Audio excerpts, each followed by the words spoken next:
Kita ke berita selanjutnya, Tribuners, Bupati Taher Hanubun nikahi korban ruda paksa.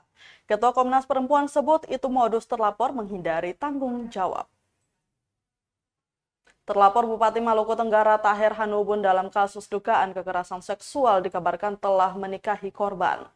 Menanggapi itu, Ketua Komnas Perempuan Andi Yentriani mengatakan banyak pengalaman penanganan perkara yang berakhir dengan pernikahan. Ini termasuk modus atau cara terlapor melarikan diri dari tanggung jawab secara hukum. Kata dia, modus ini sangat dikenali sampai-sampai di dalam UU TPSK. Pasal 10 secara eksplisit menegaskan gelagat ini sebagai bagian dari tindak pemaksaan perkawinan. Untuk itu, jika ditemukan ada indikasi cukup kuat untuk menghindari proses hukum, maka kepolisian dapat menggunakan pasal pemaksaan perkawinan.